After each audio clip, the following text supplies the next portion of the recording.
Welcome to the BXG Podcast, the podcast where pop culture and nerd culture meet. You think it's just going to be barbecue sauce? Because if you actually read those books, it's just gobbledygook. I really think clothes should be mandatory. Speaking of Star Wars, Captain America. trailer reaction video.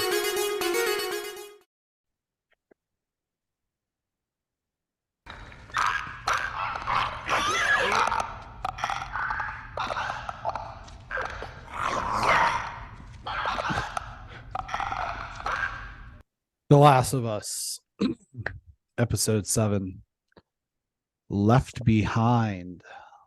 This episode focuses primarily on a flashback sequence with Ellie in the Boston QZ prior to her meeting Joel and going on this journey.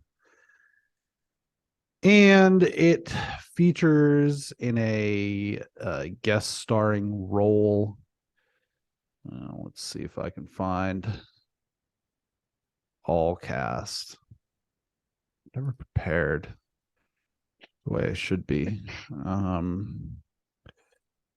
Storm Reed as Riley, who plays Ellie's roommate at the Fedra school who escapes and joins the Fireflies. And she is very interested in giving Ellie a night to remember before she departs on a Firefly assignment. And this is all kind of framed around Ellie trying to take care of Joel after his seemingly mortal wound. And this kind of goes on to show some pretty important revealing information about Ellie, including how she was bitten, which is not a spoiler because we've known she's been bitten since the first episode. But with that being said, before we get into deep spoilers, what were your thoughts on this episode, Left Behind? So, I mean, I like the idea of like going back on her history for sure, because we don't know much about we don't know anything really about her history. So I like that idea. The thing I thought a little confusing, and while I still like this episode, is that the internet was like completely going nuts about like how emotionally invested this. Like they were just like, "Oh my god, another episode to cry about, another," and like I cry over everything now. I just do. I have admitted that many times. I didn't cry. It was an emotional episode, but I guess the thing was like we know what kind of happens. She's not with her friend Riley anymore, so like, Yeah, I think that's the thing. And like, you said before, like this show expects sadness, and so while I thought it was emotionally investing, it wasn't the emotional toll that I think a lot of other episodes were in like a way different way. I mean, I think Joel getting stabbed and we don't, like I said, I don't know anything about the video game beyond what you talk about when we talk about it, because I don't look into it. I'm trying not to look forward. I'm sure a lot of people read, in advance to see. I find that like if you played the video game, that's fine, obviously, because we didn't know this would be a TV show. So if you know what happens, you know what happens. I would say even now, it's like I wouldn't want to play the video game right now because I don't want to know what happens. I don't want to. I like looking at this show as just being a TV show because it is a great TV show. So I thought the idea of like everyone being so shocked about how emotional this episode was, and this is more the public and not the show. I thought the episode was great. I think there is now a thing where everyone on the internet says they have to say they cried about something. I just say I cry because I actually do. I mean, I actually do cry. I watched Almost Famous a week ago. I cried again. I love that movie. If I watch, let me just think of another movie I cry a lot. Field of Dreams. Field of Dreams. I can't. I honestly think about that movie sometimes and I'll tear up. If they play that damn scene at the baseball game, that pisses me off because like I'm just sitting there out in the summer enjoying a baseball game and they play, want to have a catch. I'm like, the fuck.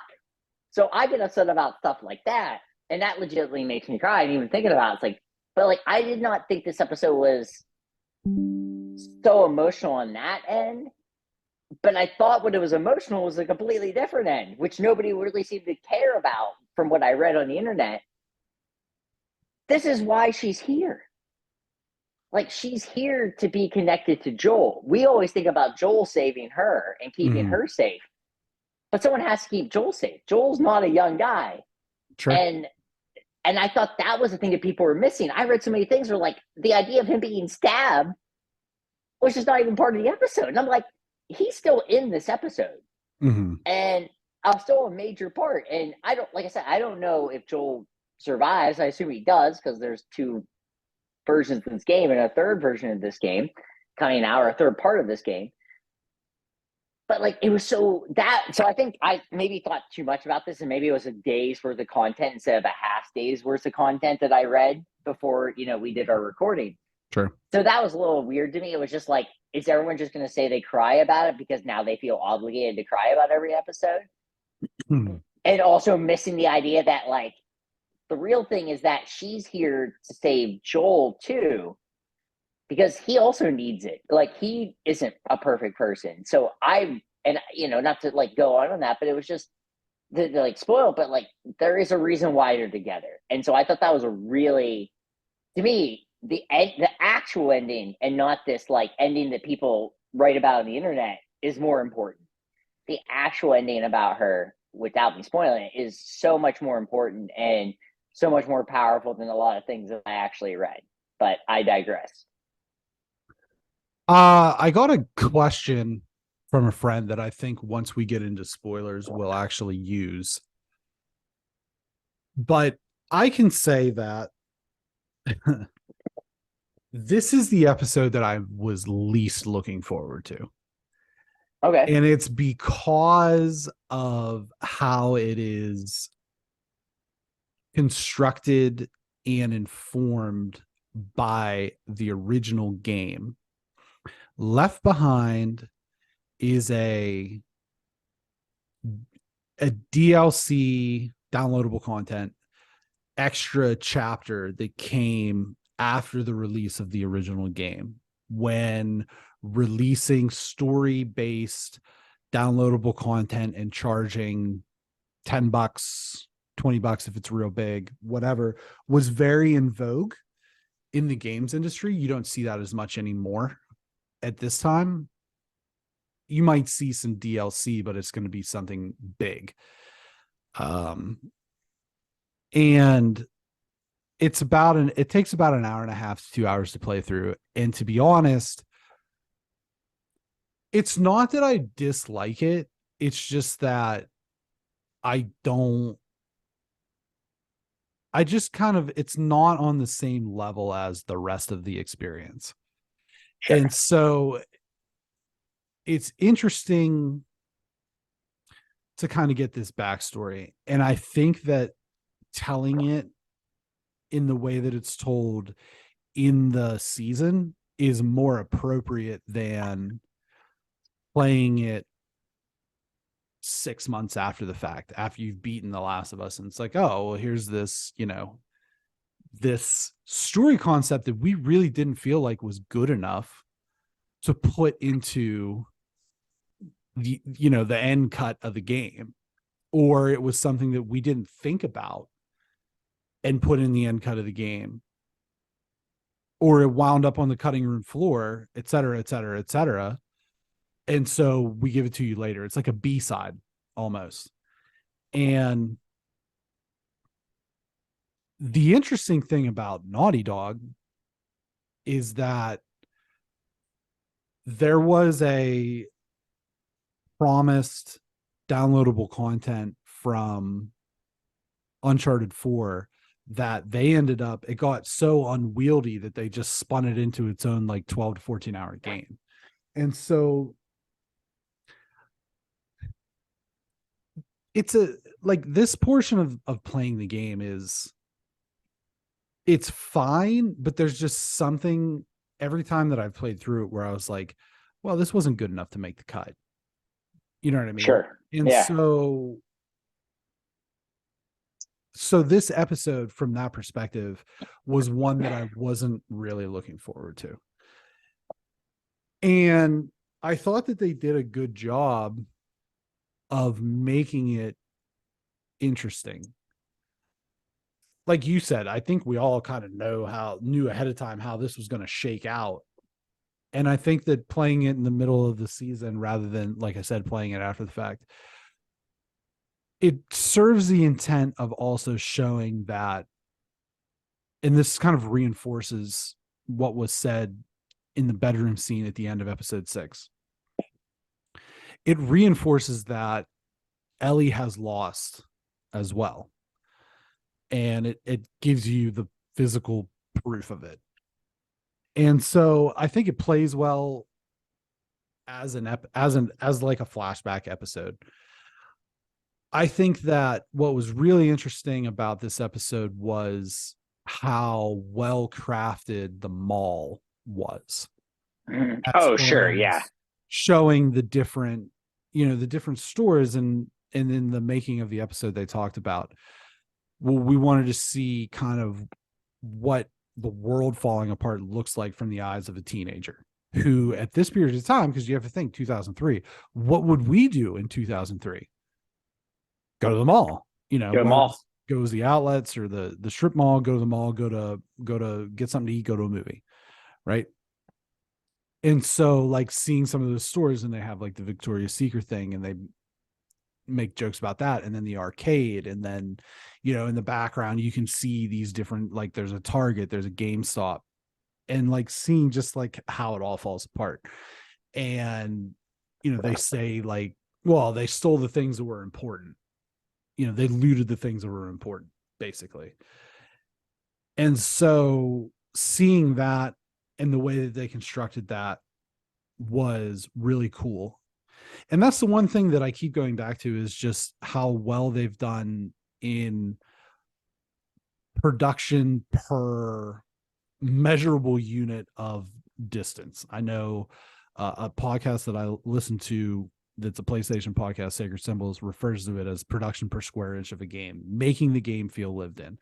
And in this scenario, I think that it's kind of like production per mile of this show, because they take care in showing just how many different aspects of the world fell apart. We saw it from the perspective of being on a college campus in a big city, in a small town, in a different big city. Things are different out in the countryside, these different places. And so I think that is, and I've always said this about The Last of Us, is the world is as much of a character as Joel and Ellie.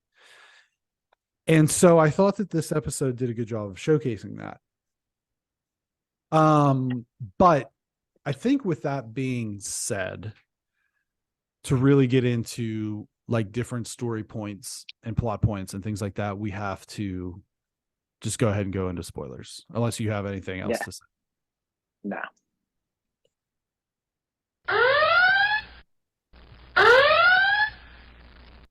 So the one thing that is, and this is more of a spoiler for the game than it is the show, the one thing that is changed, or rather cut from this, is that initially when Joel experiences his injury, if you want to call it an injury, that seems like underselling it, she takes him to a nearby strip mall, and she's holed up in this sort of, she finds a key for one of those like collapsible doors, and that's where they're kind of holed up.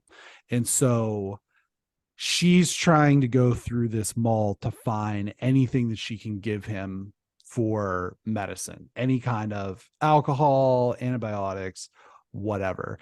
And so it plays out, she's going through this mall to try to save Joel, whereas in the past they went through this mall and ended up, they get bitten and she can't save Riley, etc. So that whole angle is just cut off to the side. I don't know if it's better or worse with or without that particular angle. This was very much about the relationship she had, showing that she lost, and showing the destruction or the fall of civilization through the eyes of 14, 15, 16-year-old kids. Friend of the program, Barry Jones, wrote in, or rather, he didn't really write into the show, but he asked me the question, tell me why we needed an entire episode to set up her being gay. And I think that kind of reduces the episode a little bit. Yeah. It's a bit reductive. Yeah. But I think that maybe there's like looking at it that way fails to see the nuance. But there is kind of a case to be made that it was that. And they go to lengths to show this almost sexual tension between the two. And then obviously there's a kiss at the end. I don't know I'm curious because episode 3 got blown up on like Rotten Tomatoes and IMDb for a similar situation. I'll check that in a second, but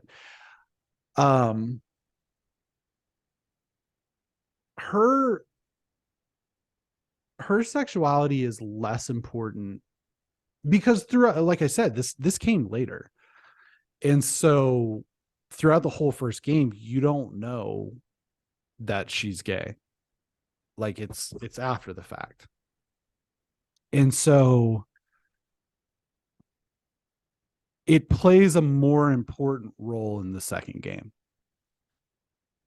But even then, it's still, and I actually think in the case of both Bill and Ellie, that Naughty Dog in the games does a very good job of, to me, this is how like sexuality should be portrayed because it's just normalized. There is no like trumpeting of, parades and everything. And or like, look at us for having these characters, and it's just tastefully done, and it's just Ellie's gay, there it is. Boom. There is no like I just feel like that is, to me personally, and obviously it's hard to really have a stance on this, I suppose, as a very straight white landowning male. But to me, that's how I would feel like if I was a marginalized person, I guess. I don't know if that's the appropriate language, but that's how I would want to be portrayed. It's just normal. It's just part of life, because in the real world, that's how it is. It is just normal, and it is just part of life. I will agree and disagree on this, is that it should be normal. Right. But it isn't. It isn't, because we are still living in a world where in the 1500s things like this are so messed up on that end of things, where like being anything that isn't just straight and white is the wrong thing. I mean, we do live in a world where that is a thing. Right. And I should even say like being straight and Christian white. Yeah. We're living in a world where like being an anti-Semite is like, anti-Semitism is a big thing. And then like right. Jewish people are white. I mean, like there's Jewish people that aren't white, but it is a thing where it's just like, that is a thing where like being Jewish is, like being wrong and all these things. So not to get like, and I don't want to get too political, but I think there is an idea of like, yes, should this entire episode, but I think that, like you said, I think that's a little reductive. I didn't really care about that. I think the episode for me personally was more about showing that she needed a reason to care, right? Sure. And so she just has a relationship with someone. It just happens to be a girl. Right. And that's just the way it is. I mean, and I, like you said, you said it plays more important role in season or in part 2, but I'm sure it's not like it's just a partner thing or what. Yeah, not to spoil like story points of The Last of Us Part 2, but it's not like she's on the run from people because That's what I was because yeah, of this. It's just part of her life. You know what I mean? Right. And Just that whole thing. So, and that's I think that's what made, episode 3 so great, is that idea of like, it wasn't forced on you, because it was basically like, this is how life should be. And these are people going through like the worst thing ever. And yet we're living in a world where like, it's so hard for people to even tell their families that they aren't straight, as if it's not normal. And that's obviously a sad thing. I think any like rational person would think that's, sorry for anyone listening that doesn't think that, but it's just, I actually am not sorry. Like, actually, you can probably go fuck yourself. I'll just say that. I'm not sorry. I actually mean the exact opposite. But if if the most important thing about this episode is that she's gay to you, I think you're not looking at the episode the right way. Mm-hmm. And that's where I say it's like, everything I read on the internet was like, you could have, if only you read was with the internet, you would have thought the ending was the ending of her and I'm thinking of just the actress's name. The character's name is Riley. Riley. Okay, is Riley Storm Reed? Storm. I kept wanting to call her Storm. It is that you think it's that, but the ending of this episode is different. It's not that ending. It's her coming back and helping Joel and stitching him back up. Oh, and because that she got cares. me. That gets you. That gave me the heebies. That gives you. I mean, I can't. Just thinking about the fact that no anesthetic. I can't deal with that ever. I mean, I watch like Jenny loves like people getting like the stuff done, Pimple like popper? the pimple popper and all that stuff. No, and there's like a dog version of that. Oh, even and worse. like I can watch a lot of different things. I can watch like pus being squeezed out, but if I see someone getting stitched, I can't. I just can't. I'm generally squeamish, so yeah. I would say I'm like 60% squeamish, but that was tough. That was tough. And they made it look so real. I'd like to know how they make it look so fucking real. Yeah, I don't know. It's weird. Unless he's just like Pedro Pascal's like, just do it. Just do it. Fucking go. Just fucking go. Yeah. But no, I think that was the thing. It's like, I love the ending of this episode. I mean, it was just like one of those things where it shows he's vulnerable, which is really important. And it shows because he's dying. I mean, right. He's dying right in front of her and she doesn't know what to do. Yeah. And then she's like, I have to do this, which is cool. It's a cool thing. Yeah.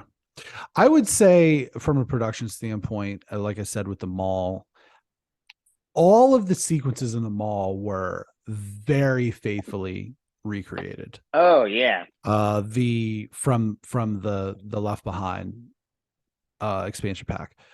The carousel scene, the photo booth scene, the Halloween store scene, the arcade scene is different because they weren't going to get the rights to another studio's game like that. If they could have made a good example is in Uncharted 4, there's like a scene where Nate and Elena play Crash Bandicoot, but that's a Naughty Dog game. So, right. But they weren't going to be able to get Mortal Kombat 2 for the game.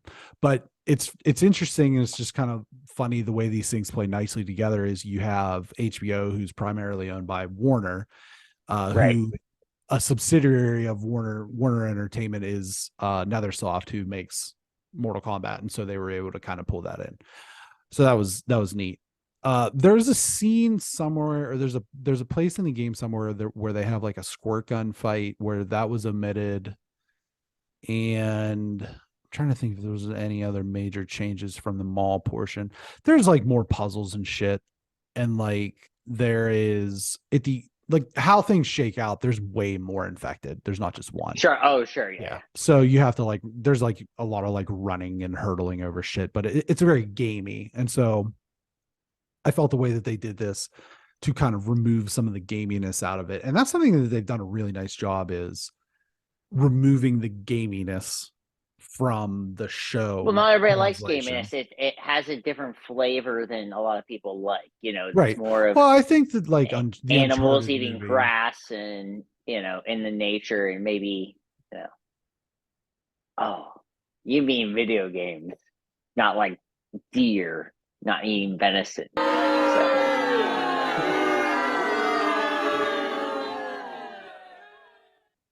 Animal that runs a lot.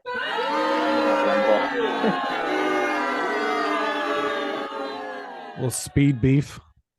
A little speed beef. Yeah. I love venison though. They do a good job of removing that from the translation from game to show. And I think that that's one of the things that they should be commended of, because I think it's really hard to do that. And I think that look no further than like the Mortal Kombat movies, the good, bad, and the ugly, right? And look no further even than Uncharted, because there were certain portions of that movie that it was like, okay, I feel like I'm watching a cutscene from a video game. And and sometimes that's cool. And I think that it worked in Uncharted because that's very high adventure to begin with. But there's other times where like some of the Resident Evil movies or whatever, are you okay? There's a weird burp. I'm sorry. That's all right. I just want to check out. I can't do anything. If you're choking to death, I can't do anything about it. No, it was just one of those, like, you had a lot of, like, liquor? A lot of, no. Oh. A lot of stuff that makes other things do things. Like beans and such. What? Beans and such. Okay. It's not liquor. It's not liquor. A lot of beans? I must have had water. A lot of water and beans? Oh. Well, I had soy riso, which is like the soy version of chorizo, and that stuff just affects me adversely. It's delicious, but it makes me gassy. So, preview of next week, a small preview. Yes. And we saw the preview, we meet David. Yes. David is a truly interesting and also terrifying character. We also meet his number one. David is the leader of a group, and you'll find, playing these games, you find there are these various different groups. We found, there's one in Kansas City. There's a group in Jackson that is, Tommy, and so on. And so they meet David, who's the leader of a group, and we're also, through the preview, introduced to the guy that seems like he's kind of like David's right-hand man. David doesn't necessarily have a right-hand man in the show, or I'm sorry, in the game. He's just the leader of a group, and he interacts with different group members, but there's nobody that's clearly like, okay, this is my lieutenant. And the fun part about this is that this guy in the show is played by Troy Baker, who is the voice of Joel in the game. And so it appears as though, based on the preview, that Troy has somewhat of a prominent role. And it's interesting because he's getting to play a bad guy. That's not something he typically does in games. He's usually the voice of the protagonist, although he did play the Joker in one of the Arkham games. And he got pretty good reviews from the man, the myth, the legend, Mark Hamill, who is the animated Joker. So, and he also played Lego Batman. So he is, I believe, the only actor, voice talent or otherwise, who's ever played the Joker and Batman, which is a fun. That's cool. Fun little tidbit. That's cool as hell. But yeah, David is terrifying, and I think it's because of the calmness that he exudes. It's like the whole you got to watch The Quiet Ones sort of thing. Yeah. So I'm interested to see how they're going to play with this character and make him. Is this the penultimate episode? It is. Yeah, there's only 2 more episodes left. Penultimate. Yeah, I know you like to say that. Yeah, I know you like to say that. Right. Penultimate. So but is there a pencil ultimate?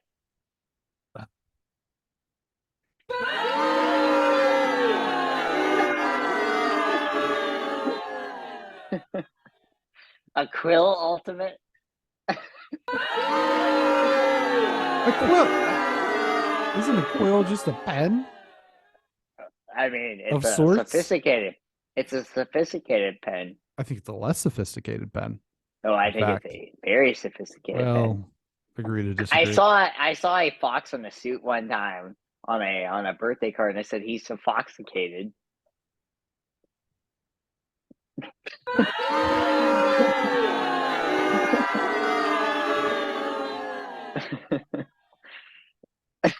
I wish there was a metric for how many times I've we get somebody eventually when we get big enough, we'll hire a BXG historian. Somebody will just do that for us. Yeah. Just keep stats. Yep. All right. So that's The Last of Us for this week. We have to move on to more Pedro here. More Pedro. With he wasn't in this episode a whole lot, but he was in it. In agony throughout. Yeah. Now we're gonna move on to, and this is how good The Last of Us is, man. It's in the leadoff spot. It bumps the Mandalorian. The leadoff spot, yeah. Down in the order. The Kenny Lofton. Yeah, if you will. Right, speed.